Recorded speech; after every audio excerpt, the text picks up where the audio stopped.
Alô, saxofonista, tudo bem com você? Eu tô bem também. Eu sou o Thiago Oliveira, editor aqui desse canal, e esse é o Desmistificando o Sax. No vídeo de hoje, o assunto é coluna de ar. Tudo o que você precisa saber para melhorar a condição do seu sopro, para melhorar sua coluna de ar no saxofone, tá nesse vídeo aqui. Então, sem mais, vamos pra aula. Fala moçada do Desmistificando, então mais um dia que a gente vai falar hoje sobre coluna de ar. Por que a gente estuda coluna de ar, Pablo? Porque basicamente a nossa coluna de ar ela é um resultado, certo, de apoio abdominal e um resultado também da nossa respiração. Lá na respiração a gente abordou, certo, um grande mito que eu vou repetir aqui para vocês de novo. Que estudar respiração tem a ver com ganhar volume pulmonar. E quando na verdade no saxofone a gente não precisa desse volume todo pulmonar. Por exemplo, um instrumentista que dá muito, enfim, ênfase nessa questão de, enfim, estudar a característica de aumentar, certo, esse volume pulmonar, são os tubistas, né? A galera da tuba estuda lá. Eu já vi algumas pessoas colocando um cano na boca para poder respirar, enfim, aumentar aquela capacidade pulmonar. E quando o saxofonista não precisa disso. O que a gente precisa entender? A gente precisa entender que a nossa coluna de ar, ela é efetiva na hora que a gente sopra. Para você que quer ter um som bonito, cara, isso daqui é crucial, certo? Por quê? Porque ele vai dar estabilidade do som, e para a galera que já me segue sabe que estabilidade do som é uma das coisas que a gente aborda dentro do controle do sax, né? Para sonoridade. Então vamos lá sobre coluna de ar. O que necessariamente a gente tem que estudar, certo? Para melhorar a nossa coluna de ar. Pelo menos eu acredito ali que tem duas coisas cruciais que você deve fazer: exercício de respiração e o segundo, que é estudo de nota longa, certo? A nota longa com dinâmica, né? O som filé que a gente já vem falando aí já há algum tempo. Então, basicamente, eu vou explicar para vocês aqui um estudo simples, certo? De respiração e depois de nota longa. Então, basicamente, no seu metrônomo a 60 BPM, você vai colocar aí, certo? Se você não tem metrônomo, é só colocar no Google metrônomo online que vai aparecer. Coloca a 60 BPM, certo? O seu metrônomo. Então, vai ficar. Pronto, esse é o andamento aqui. E aí, dentro dessas batidas, você vai contar de 1 a 5. Então, 1, 2, 3, 4, 5. E respira. Segura. 1, 2, 3, 4, 5 e solta.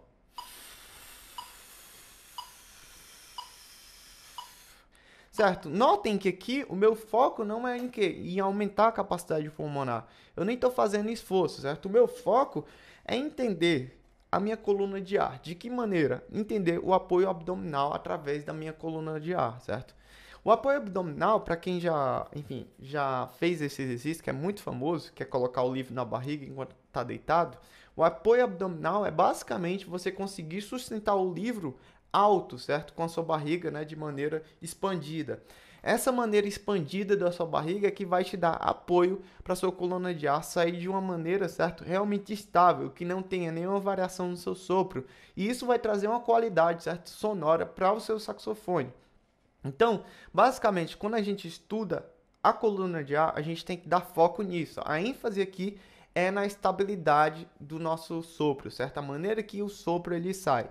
Por isso que a gente estuda contando de 1 até 5, para a gente colocar, certo, ar no nosso pulmão de uma maneira gradativa.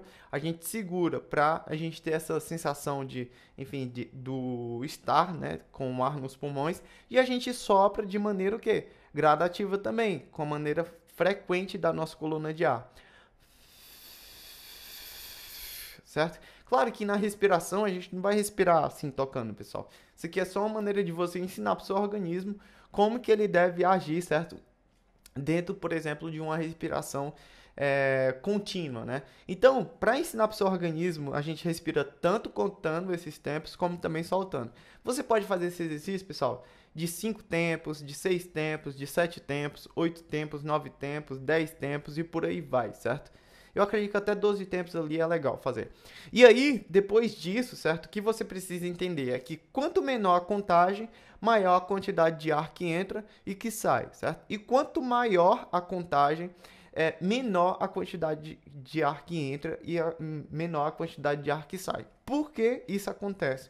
Porque basicamente quando você conta de 1 até 12, você tem um número muito grande, certo, de tempos para encher o seu pulmão com aquela quantidade de tempos determinado. Lembrando que o foco para a gente é o quê? No estudo de respiração para a coluna de ar.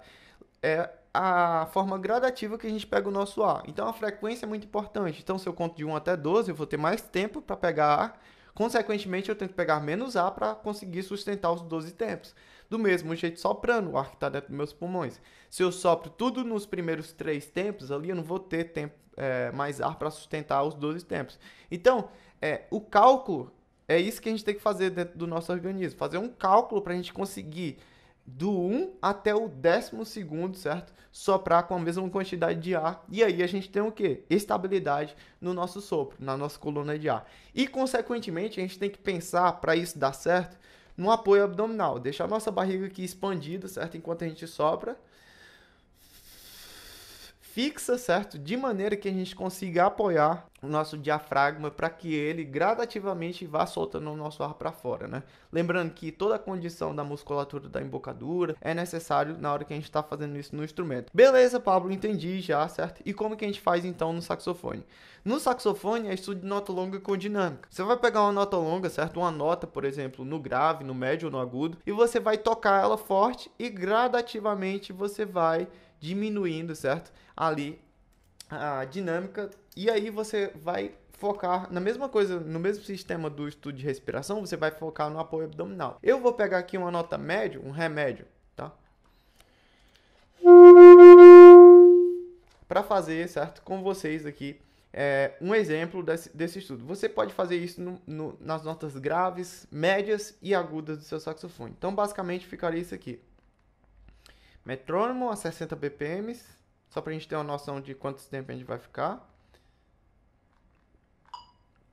Então vai ficar isso aqui.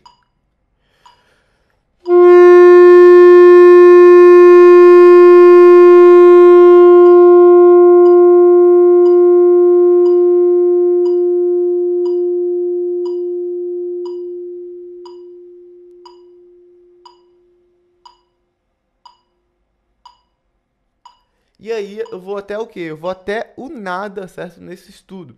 Realmente, eu saio de uma nota forte, uma dinâmica forte, eu vou diminuindo, gradativamente. Lembrando da coluna de ar, que ela tem que estar precisamente constante, certo? E aí a gente vai conseguir ganhar o quê? A gente vai conseguir ganhar estabilidade no nosso som e a gente vai conseguir ganhar uma qualidade gigantesca sonora em relação àquilo que a gente está buscando na coluna de ar. Lembrando que um grande mito que a gente tem, certo? Em relação ao estudo de respiração, em relação ao estudo de tocar, enfim, notas longas, é que a gente precisa ter um grande volume de ar para tocar. E isso é uma grande mentira, pessoal. Uma criança, certo? Ela consegue tocar o saxofone com a quantidade de litros de ar que ela tem no pulmão dela, né? Por exemplo, um ser humano adulto tem em torno de 6 a 6,5 litros de ar dentro dos pulmões. É a capacidade pulmonar, né? E isso é mais que suficiente para tocar o saxofone. Você não precisa mais do que isso, certo? Para tocar o seu saxofone. Claro que algum material vai exigir mais, certo? Uma condição de quantidade de ar maior, vai, certo? Quanto maior a abertura da sua boquilha, maior a quantidade de ar que ela exige de você, né? Enfim, a musculatura também da embocadura e tudo mais, você deve levar isso em consideração. Mas é possível, assim, mesmo com o material, certo? Pesado de tocar, você conseguir deixar constante ali, certo? Essa questão do volume de ar que você coloca para dentro do seu instrumento. Mas você precisa entender, certo? Essas questões. Estudo de respiração, pensando em gradatividade, né? Na hora de gradatividade, nem sei se essa palavra existe, mas enfim, pensando de uma maneira gradativa, pensando no apoio, certo, do abdômen, realmente uma barriga expandida, de maneira que você consiga colocar aquela quantidade de ar que você deseja para dentro do seu instrumento. E aí exige um trabalho técnico por trás, exige respiração, contagem de tempos com o metrônomo, depois também estudo de nota longa, saindo do forte, indo até o niente, o nada, né? Ou o contrário também, sair do nada e ir até uma dinâmica mais forte, para você conseguir colocar isso, certo, dentro do seu, enfim, do seu trabalho, que é o que? Com a música, né? Você ter uma sonoridade realmente agradável ali é crucial para você ter uma boa sonoridade. A gente não precisa dessa quantidade toda de ar dentro dos nossos pulmões. A gente só precisa, enfim, das quantidades de ar que a gente tem normalmente. E aí a gente consegue trabalhar agora com consciência, certo? Ter isso na cabeça é libertador, né, pessoal? A gente consegue trabalhar com consciência o que realmente é um estudo de coluna de ar, né, em relação ao estudo de sopro do nosso instrumento. Então, foquem aí, galera, na sua coluna de ar, em ter estabilidade, frequência da sua coluna de ar, certo? A gradatividade com que ela sai e com que ela entra também no estudo de respiração é importantíssimo para você conseguir trabalhar essa questão da sua coluna de ar e ter uma sonoridade mais estável. Então, galera, basicamente esse é o nosso Desmistificando de hoje, falando um pouco sobre coluna de ar. E espero vocês na nossa próxima aula falando um pouco mais sobre essa questão, né, de técnica de saxofone. E é isso aí, pessoal. Agradeço todo mundo aí que está assistindo esse vídeo e valeu!